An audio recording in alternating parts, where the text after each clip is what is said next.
역으로 나라의 재정비를 들어갔는데, 당시에 로마의 도시국가에는 아주 많은 그 신전과 조각상들이 있었다고 하죠. 그리고 각 개인의 가정에도 아주 많은 여러 가지 다양한 신들의 조각상을 모시고 있었다고 합니다. 근데 이렇게 개혁을 시작할 때부터 로마는 도시에 있는 신전들을 다 파괴를 하고, 또 가정에 있는 여러 가지 그런 신들도, 신 조각상들도 다 그렇게 없애버리는 그런 일을 단행을 했습니다. 여기에 그치지 않고 당시에 그 점술가들, 무당들, 이런 사람들을 하나님을 반대하는 사람들이다 해서 마녀 사냥을 시작했고, 이것을 이제 처음에 필두로 해서 중세의 대다수의 나라들은 마녀 사냥을 시작했습니다. 그래서 죄가 없는 사람들을 마녀로 몰아가지고 약 10,000명 이상의 사람을 그렇게 죽였다고 합니다. 또한 이제 그 중세 시대의 대부분 그 기독교의 국가들, 유럽 쪽에 있는 국가들이죠. 뭐 영국, 프랑스, 스페인, 포르투갈, 이런 나라들은 하나님의 나라를 세상에 세우자. 그래서 거룩한 여호와의 전쟁을 선포를 하고 각 나라들을 침략을 해갔습니다. 한 손에는 성경을 들고 한 손에는 총과 칼을 들고 약소한 나라들을 그렇게 침략해 갔고, 그들을 수탈, 약탈, 금융자본을 다 약탈하고, 아무튼 엄청난 그런 자원들을 다 이렇게 옮겨 갔습니다. 그리고 거기에 원주민들을 노예로 삼는 일을 하였습니다. 자칭 기독교 국가, 하나님을 세계 만방에 알린다고 하는 그런 그리스도인이라고 하는 사람들이 엄청난 사람들을 죽이는 피해 전쟁을 왜 이렇게 멈추지 않았을까? 크게는 두 가지라고 정리를 할 수 있는데, 첫 번째는 성경에 대한 오해입니다. 잘못된 믿음, 잘못된 하나님의 나라에 대한 그 상을 가지고 있었다는 것입니다. 그래서 성경을 잘못 읽고 잘못 해석하고 잘못 적용을 했다는 것이고, 또 두 번째는 정치 권력이나 부를 꿈꾸는 사람들이 이 하나님의 말씀인 성경을 악용하여서 자기 자신들의 출세 수단으로 삼았다는 것, 이 두 가지 분명한 명분이 있었다는 것입니다. 그래서 우리 그리스도인들의 가장 중요한 것은 바른 성경관, 바르게 성경을 해석하고 적용해가는 삶, 이것이 너무나도 중요하다는 거예요. 자칫 잘못하면 우리의 손에 피를 묻히고 전쟁을 하고 사람들을 수탈해가고 그런 일들을 하면서 이것이 하나님의 나라를 세우는 것이라고 그렇게 생각할 수 있다는 그런 빌미가 있다는 것입니다. 하나님은 출애굽 이후에 가나안 정복 전쟁을 시작하셨습니다. 이스라엘은 그때부터 가나안 정복 전쟁을 하면서 가나안의 7 부족을 몰아냈습니다. 짧은 시간에 몰아낸 게 아니고 결국 이제 다윗 시대까지 가면서 수많은 전쟁을 해가면서 많은 사람들을 죽이고, 이렇게 해서 결국은 이제 다윗 시대에 그 땅을 완전히 정복하는, 하나님이 약속하신 땅을 정복하는 그런 하나님의 나라를 거기에 세운 것이라는 것입니다. 그런데 이 출애굽 전쟁, 이 가나안 정복 전쟁을 통하여서 그럼 하나님께서는 과연 무슨 의도가 있었고 어떤 말씀을 가르쳐주기 위함인가, 이 말이죠. 첫 번째입니다. 첫 번째는 이 세상의 참된 주권자 오직 신은 한 분이다. 이것을 세상에 공언하시고 선포하신 일이었고, 두 번째는 하나님을 알고 믿는 사람들이 싸워야 할 그 전쟁이 무엇인가, 이걸 영적 전쟁이라고 합니다. 이 전쟁이 무엇인가에 대해서 우리에게 말씀을 하려고 하신 것이라 이 말입니다. 이제 이것을 오해를 하게 되었지만은 땅을 넓히고 확보하고 무엇을 얻고 자기 원하는 걸 성취하고 이렇게 성경을 오도하게 되면은 거짓 믿음이 역사되어지고 하나님의 뜻과는 전혀 무관한 방향으로 신앙생활을 하게 된다. 이런 말씀을 좀 우리가 생각을 해봐야 합니다. 에베소 6장 12절 말씀은 이렇게 기록이 되어 있어요. 우리의 싸움은 혈과 육을 상대하는 것이 아니요 통치자들과 권세들과 이 이름의 세상 주관자들, 어둠의 세상 주관자들과 하늘에 있는 악의 영을 상대함이라.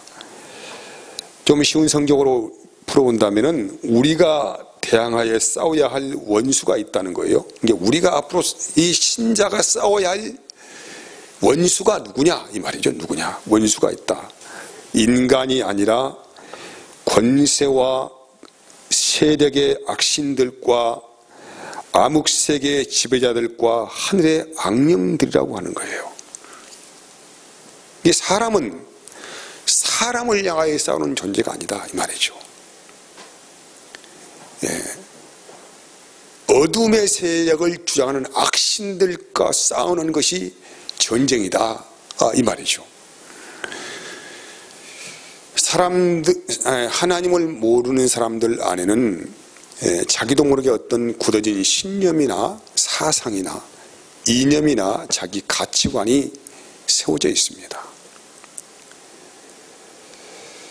이것들은 그냥 생겨난 것이 아니고 어둠의 세상 주관자인 마귀란 놈이 사람들 안에 슬그머니 들여놓은 우상입니다. 우상. 이게 모든 사람들은 바로 이 테두리 안에서 살아가는 거예요. 자기의 신념이나 어떤 이념, 사상, 가치관 이런 것들이 마음 안에 딱 세워져 있습니다. 이것은 하나님께로부터 온 것이 아니라는 거예요. 세상으로부터 온 것이다. 그럼 세상의 주관자가 누구냐? 마귀다 이 말이죠. 그래서 이것들이 이제 자기 마음에 딱 들어와 있으면은 서로가 이념이 다르면 싸우고, 사상이 다르면 싸우고, 가치관이 다르면 싸우고, 신념들이 다르면 싸움과 갈등이 끝없이 일어나는 것입니다. 현재 남북이 대치하고 있는 이유가 무엇입니까? 공산주의와 민주주의가 대치하고 있는 이유가 무엇입니까? 현재 지금 이슬람 지역에 큰 전쟁이 나서 탈레반을 따르는 극단주의 이슬람들이 아프가니스탄을 장악하고 또 심한 지금 어떤 권력 싸움을 하고 있습니다. 도대체 무슨 이유 때문에 그러는 것입니까? 신명기에서 7장, 8장의 내용을 읽어보면은 만일 하나님이 택하신 이스라엘이라는 이 민족이 가나안인들처럼 우상 숭배에 빠진다고 하면은 하나님께서는 결코 묵인하지 않겠다라고 하신 것이에요. 너희들도 반드시 저들처럼 멸망을 당할 것이다. 그리고 또 한 가지는, 그러니까 너희도 멸망을 안 당하려면은 저 가나안인들처럼 그 땅을 더럽히는 우상 숭배하지 말아라 이 말이죠. 이유는 아주 간단합니다. 왜 하나님께서 가나안의 정복 전쟁을 시작하셨느냐 이 말이죠. 그냥 이스라엘 민족에게 그 땅을 주시려고 한 것이냐? 그건 아니라는 것입니다. 저들이 이 땅을 더럽히고 있기 때문에, 모든 악신들을 섬기고 하나님의 이름을 땅에 짓밟고 저주하고 있기 때문에 너희가 그 땅을 차지하여서 세계 만방에 하나님의 영광을 드러내고 거룩한 하나님의 나라를 거기 세우라, 이 명령을 주셨다 이 말이에요. 이 명령을.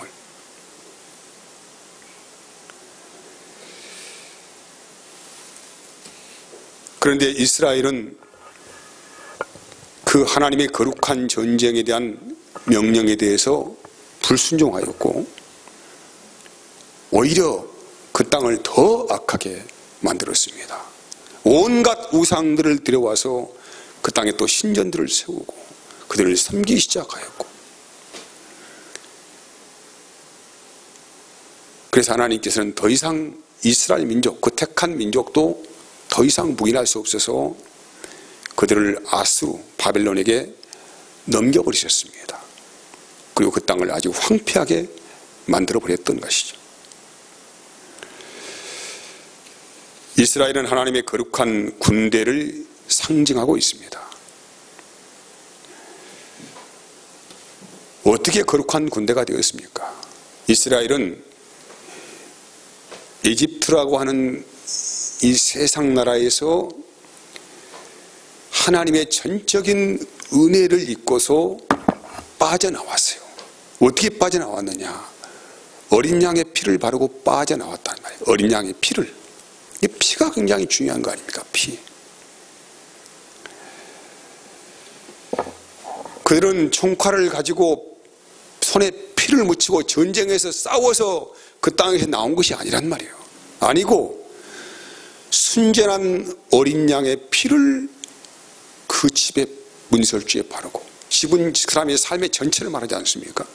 바르고 하나님의 은혜를 입고 빠져나온 하나님의 거룩한 군대다 이 말이죠.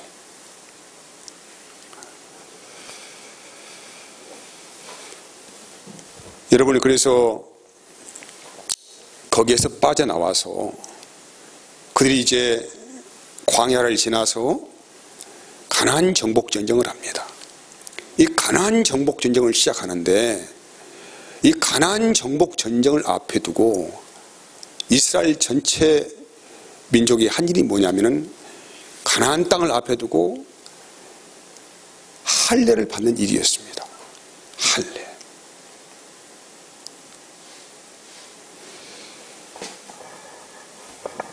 이 할례를 받지 아니하면은, 할례를 받지 아니하면은 그 땅을 들어갈 수가 없어요.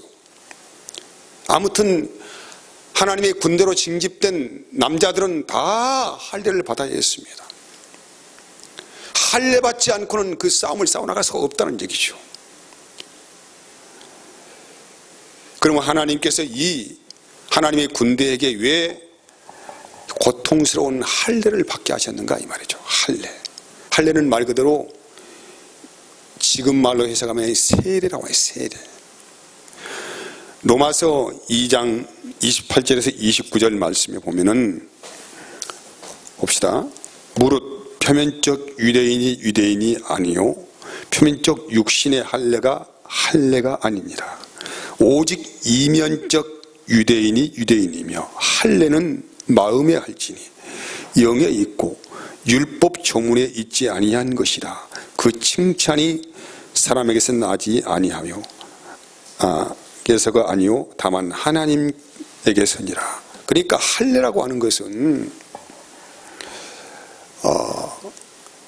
마음의 할례를 하는 것이죠. 이걸 구약으로 말한다면은 이스라엘 백성들이 어린 양의 피를 바르고 출애굽하여 나왔고, 그 출애굽한 민족이 이제 할례 의식을 준비하잖아요. 광야에서 그 고통 가운데에서 할례 의식을 준비하여서 가나안 정복 전쟁을 하기 시작합니다. 피를 바르지 않는 자는 가나안에 들어갈 수 없어요. 가나안은 하나님의 나라이고 천국의 상징적인 의미를 가지고 있습니다. 이 피는 어떤 피입니까? 예수의 피예요. 예수의 피. 예수의 피를 가슴에 바르지 아니하고는 어느 누구도 하나님의 나라를 갈 수가 없다는 그런 말씀으로 우리에게 다가오고 있습니다. 그런데 어떤 사람들은 이 예수의 피를 마치 부적처럼 사용하는 사람도 있어요. 부적처럼. 뭐 어떤 사람은 그냥 어디 사업할 때에 예수의 피하면서 자기 온 사업장을 다니면서 예수의 피를 막 어떻게 막 선포를 하고 어떻게 하는 사람도 있고, 또 집에 들어가면 막 예수의 피로 깨끗하게 예수의 피 하면서 막 집에다가 뭐 어떻게 뭐 예수의 피를 선포를 하고 어떻게 뭐 이런 사람도 있고. 여러분, 예수의 피는 그런 부적이 아니에요. 아무리 예수의 피를 선포하고 아무리 예수의 피를 선포한다 하더라도 마귀가 그걸 두려워하겠습니까? 예수의 피는 마음에 바르는 것이 마음에, 우리의 마음에 예수의 피가 있는 거라 이 말이에요.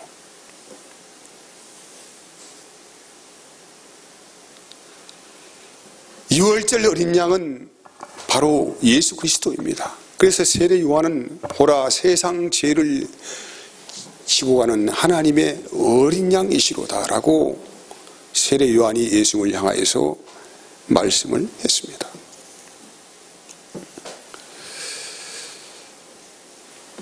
여러분, 천국이라고 하는 것은 이 가슴에 예수의 피를 바른 사람들,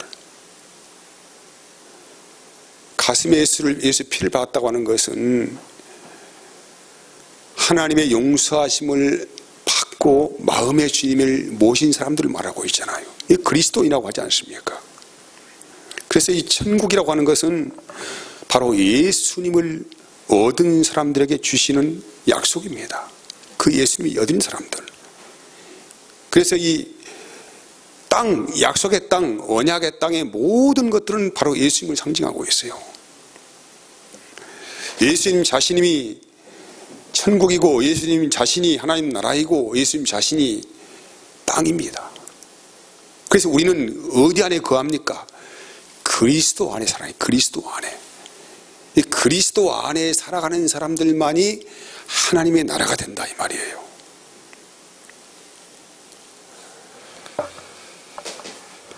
근데 이 땅을 잘못 이해를 하면은 이 땅에서 번영을 추구하는 어떤 것으로 오인하고 생각하기 때문에 가장 큰 문제가 되는 것이고, 이렇게 되어지면은 율법주의자들이라고.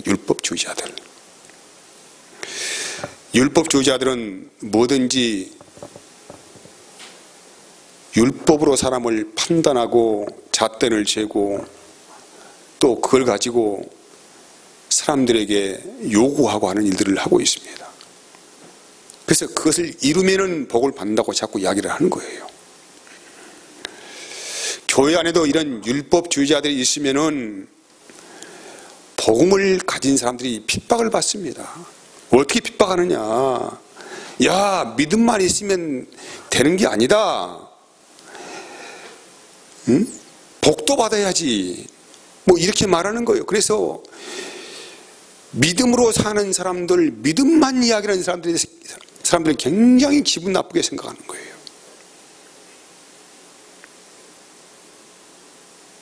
야, 예수 믿으면 멋지게 살아야지. 뭐 이렇게 자꾸 말하는 거예요.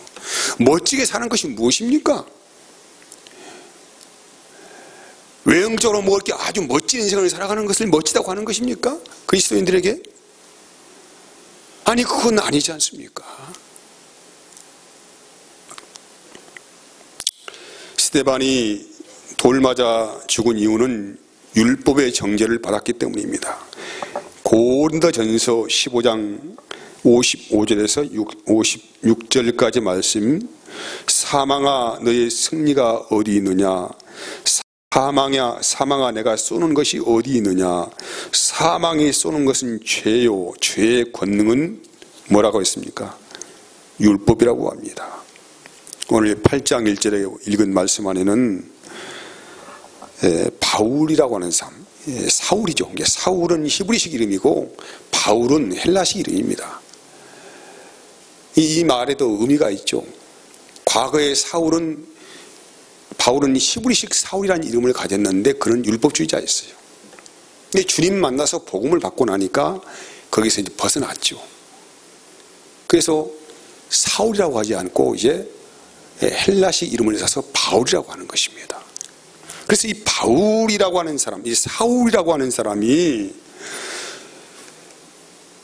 스데반이 돌 맞아 죽은 것을 보고 박수를 치면서 마땅하다, 저놈은 마땅히 죽어야 할 놈이다, 이렇게 마땅히 당연히 얘기했다는 거예요. 왜 그랬습니까? 바울은 누구보다도 나름대로는 하나님을 사랑했고 정말 자기 신앙에 자신이 있었습니다. 깨끗하게 살아보려고, 율법을 잘 지켜 살아보려고 굉장히 많은 피난 노력을 했고 그 율법을 연구하고 해서 박사학위 받고 살아갔던 사람이에요. 인정받아서 이제 큰 관직에도 올랐습니다. 그가 그렇게 인정받아서 큰 관직에 올라서 한 일이 무엇이냐, 율법을 고수하기 위해서, 율법을 반대하는 복음주의자들에 대해서, 복음을 전하는 사람들에 대해서 그들을 죽이는 가장 선봉장 역할을 누가 맡았냐면 바로 사울이라고 하는 사람이 맡았다는 거예요.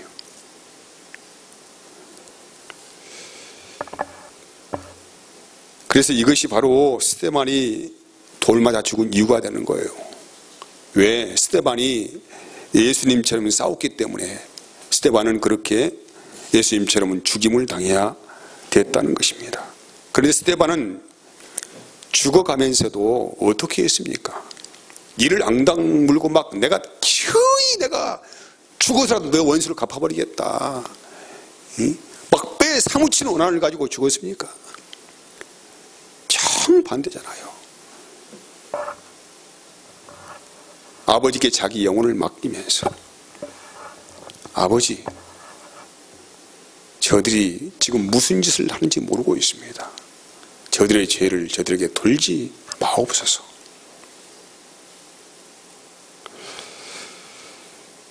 스데반은 예수께서 자신을 용서하신 그 사랑을 가슴에 품고 정말로 예수님의 마음을 가지고 죽음을 기쁨으로 맞이했던 사람입니다. 그래서 이런 죽음을 바로 이제 거룩한 죽음이라고 하는 것입니다. 하나님의 군대가 되었다, 순교했다 말하는 게, 순교는 그냥 죽은 게 순교가 아니고, 우리가 자꾸 말을 잘못하면은 순교라는 말을 너무 흔하게 쓰는데 그런 게 아니고 정말로 예수님처럼 죽은 사람을 순교로 살다가 죽은 사람을 순교했다 말하는 것이죠. 순교. 그래서 예수님 말씀하시는 거예요. 너를 저주하는 자를 축복하고 원수도 사랑하라. 주님은 이 말씀처럼 사셨고 또 죽으셨습니다. 그리고 초대교회 순교자들도 그렇게 살다가 죽은 사람들이 아주 많았다는 것입니다. 완전하지는 않지만. 이렇게 해서 스데반의 이 죽음은 그냥 죽음으로 끝난 것이 아니고 이 죽음이 시발점이 되어서 이제 예루살렘에 큰 핍박이 일어납니다. 엄청난 박해가 시작되는 거예요. 예수만 믿는다고 하면 잡아다 죽이고 막 옥에 가두고 못 살게 하고, 이런 일들이 예루살렘 전역에 확산되기 시작합니다. 그때 그리스도인들 어떻게 했습니까? 숨고 도망가고, 그래서 도망다니면서, 그냥 도망다닌 게 아니에요. 숨어 있으면 숨은 장소에서, 도망다니면 도망다닌 그 장소에서 뭘 했습니까? 또 거기에서 예수님 믿으라고, 예수 믿어야 산다고. 아니 그들이 무슨 자기들 핍박한다고 법정 고소하고 싸우고 뭐 강화문 집회하고 이렇게 하는 게 아니란 말이에요.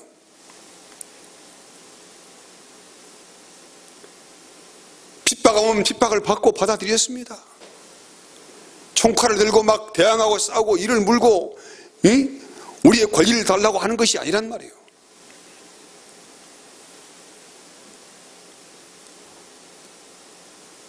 그들은 그러면 그럴수록 더 뜨거운 열정을 가지고 예수님을 전하고 또 예수님을 전하고 예수님을 전하고, 이렇게 하다가 또 잡혀다가 가서 죽고 끌려가 고문당하고.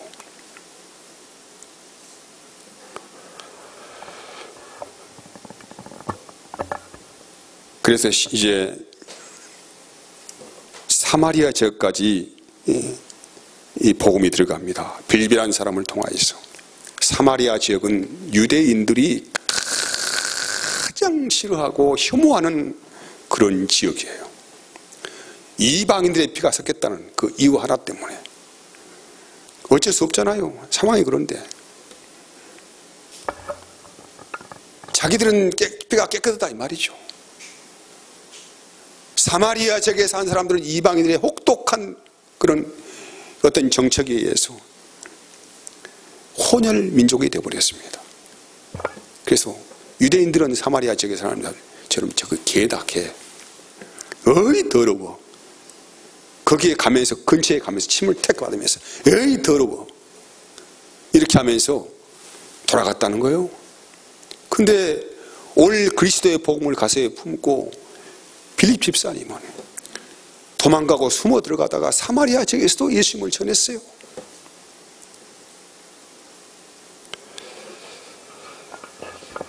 사도행전 1장 8절은 이렇게 부활하신 예수님께서 말씀하셨어요. 오직 성령이 너희에게 임하시면 너희가 권능을 받고 예루살렘과 온 유대와 사마리아 땅 끝까지 이르러 내 증인이 되리라고 하시니라. 사마리아 땅 끝까지.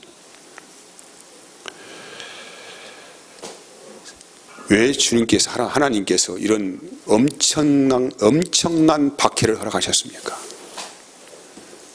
우연한 박해가 일어났습니까? 그냥 역사 속에 그냥 뭐 그렇게 되니까 갑자기 박해가 이 나라들이 박해를 시작한 것이다 이렇게 생각하면 안 되고, 하나님께서 이 박해를 그리스도인의 박해를 받도록 선봉장에서 그 모든 일을 만들어 가신단 말이에요. 왜? 그 이유가 무엇입니까? 아니 예루살렘에 가만히 놔두면 뭐 그냥 자기들이 뽕짝하고 어찌고 하면서 뭐 하나님이 좋은 애 사랑합니다 하면서 끝날 거 아니겠습니까? 그럼 이방인들은, 사마리아인들은 누가 가서 복음을 전하겠습니까? 누가 가서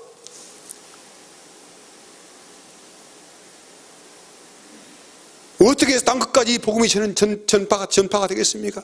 어떻게 사도행전 1장 8절 말씀이 이루어지겠습니까? 그래서 이 박해는, 이 핍박은 우연한 박해나 핍박이 아니고 하나님이 하신 일입니다. 하나님께서 이런 통로를 통하여서 하나님께서 하실 일을 하고 있다는 것이죠. 하지만 외적으로는 그리스도인들에게는 대단한 박해이고 고난의 시간들입니다.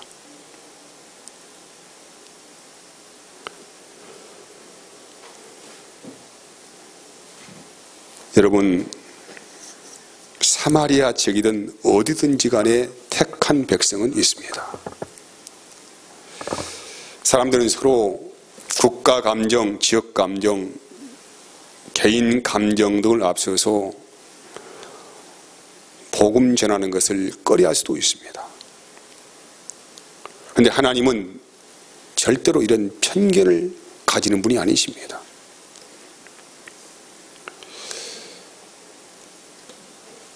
할 수만 있으면 하나님께서는 우리가 상처받고 찢기고 아픈 곳까지도 하나님 건드리셔서 우리의 마음을 이렇게 오픈하게 하시고 또 가게 하시고 보내시고 이런 일들을 하셔서 하나님이 찾는 자들을 불러주시는 것이다 이 말입니다. 여러분, 그래서 이 복음을 가지고 성령의 인도하심을 따라 산다고 하는 것은 정말로 쉬운 일이 아닙니다. 때로는 원치 않는 많은 고난과 고통이 우리의 삶을 엄습할 수도 있습니다. 그래서 이렇게 산다고 하는 것은 결코 쉽지 않다는 거예요. 이 땅에서 그리스도인으로서 복음 전도자로 살아간다고 하는 것은 결코 쉬운 일이 아니라는 것입니다. 쉬운 일이 아니죠. 어려운 일입니다. 때로는 뼈를 깎는 고통 속에서도 씨름하면서도 복음을 전해야 하는 그런 절명의 시간도 맞이할 수가 있습니다.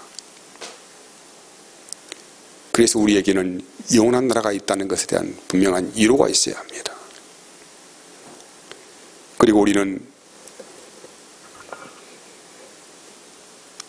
가만히 고여있는 물이 되면 안 된다는 얘기죠. 고인 물은 썩습니다.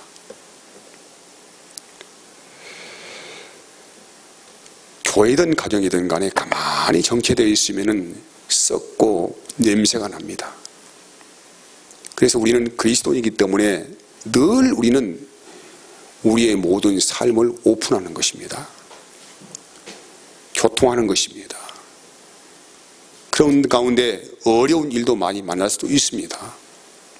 하지만은 그럼에도 불구하고 그런 환경을 통하여서 끝없이 일하시는 하나님의 손길을 바라보는 것입니다. 제가 3가지 기도 제목을 간단히 말씀드리고 마치겠습니다. 첫 번째는 모든 일에 사람을 보지 말고 배후에서 일하는 마귀의 일을 볼 수 있는 눈이 열길 기도하십시오.